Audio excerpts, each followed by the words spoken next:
G'day legends. Look, we here at 4 Wheel Drive Action have always been about trying to save you a little bit of coin, and one of the best ways you can possibly do that, of course, is by working on your 4-wheel drive yourself. Why pay someone else when you can do things by yourself? And one of the easiest things you can possibly do, of course, is installing a UHF radio. Now look, I'm down here in the driveway today to do just that, but this is not just going to be any install video. We're going to go through step by step, and I'm going to include some tips you might not have thought of, like getting your 12-volt source from your SIG socket, how to make your radio a whole heap louder just by the position you're mounted in, and of course why you should never cut your antenna cable.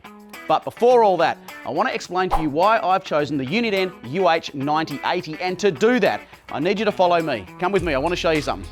How to choose a UHF. Alright, I think you can see what I'm about to say here. I have what could be described as a somewhat cluttered dash. So I wanted to get rid of my old UHF that was in here and put in this DIN pocket, which might seem like a small thing to you folks, but makes a heck of a lot of difference to me. I can put my phone in there, bits and pieces. So having a remote head unit that I can mount somewhere out of the way really makes a big difference in a cluttered dash like this. It has an instant replay function, which means that if you miss a bit of the convoy chat, you can press this button right here and it'll repeat the last transmissions. And finally folks, of course, the UH9080 is 12 and 24 volt compatible. Why is that important to me? Well, my other 4-wheel drive shorty is a 24 volt vehicle, so it doesn't mean I've got to go and chase some specialised piece of equipment. I just buy another one of these and chuck it straight in the same vehicle. Okay, let's talk about tools. Now, there's really only 3 things that I consider to be essential to this job. One of which is a Phillips head screwdriver. You're going to need a set of side cutters. You're going to need a shifter. You may need to get yourself some double-sided tape. We'll talk about that in a minute. The way I'm going to wire my particular radio up, I'm going to need some terminal ends for my wires to go onto the battery.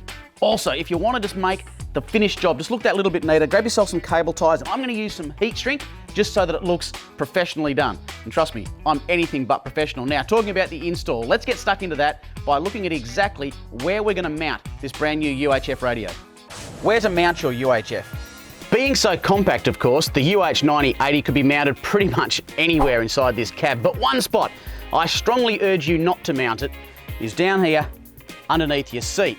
You see, if you're a 4-wheel driver like me, river crossings and bog holes, well, they're too much of a temptation, and from time to time, things do go wrong. And if water is going to pool inside the vehicle, it's going to pool directly underneath your seats. You don't want to flood your brand new UHF.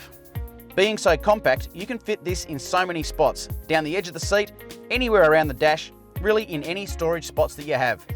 Instead, folks, what I recommend you do is install it down here in the driver's footwell.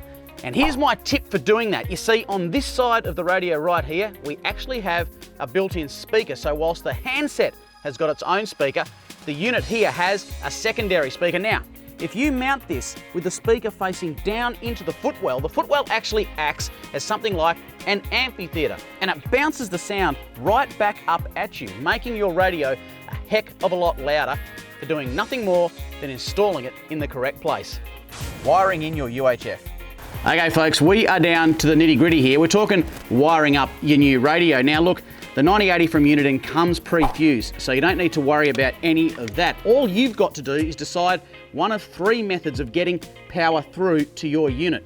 The first, and probably one of the more popular ways, is just to go directly off your starter battery, run this cabling through the firewall and attach it to your UHF. The problem, although it's a small one, is that if you leave your radio on overnight, there's a slim chance you could wake up in the morning with a flat starter battery. Nobody wants that. So let's take a look at option number 2, and this is the one that a lot of people will go for with a bit of a trick to it. Come with me. The second method, and a really popular way to install your radio or to wire up your radio, of course, is to go from the accessories of your vehicle, so that when your vehicle is turned on, your radio turns on. But when you turn your vehicle off, of course, the radio turns off, and that way there's 0 chance that you'll run your battery flat. Now, the way to do it, the little trick, is to come down here and grab the wiring from your SIG socket. It's easy to get to and work on, and most SIG sockets are fairly heavily fused, meaning they can handle the extra load of a UHF. Me, however, there's a third option, and that requires me to jump around the front and show you exactly how I am going to wire my 9080 up today. I'm going to run directly off my auxiliary battery. You see, the reason being is I quite like to have my radio on whilst I'm at camp and the vehicle is off. Might have mates coming into camp, want to keep an eye on the channels to see who's around me. There's a variety of different reasons, but I don't want to run the risk, of course, of running down my starter battery in the morning. So I'm going to wire this to my auxiliary battery, and for me, it's simply just a matter now of running this cable through, down through the firewall, in through the other side, and we are good to go. You can see I've gone just a step further here, folks. I've run conduit over my positive. I've done the same thing down to the battery end and just put a bit of heat shrink down to the terminal end here just to keep it neat. This is an extra step. You don't need to do this, but it's something I like to do. So let's recap. All I've done, very, very simple. Off my auxiliary battery, positive to positive, negative to negative. It's already fused, didn't have to worry about that.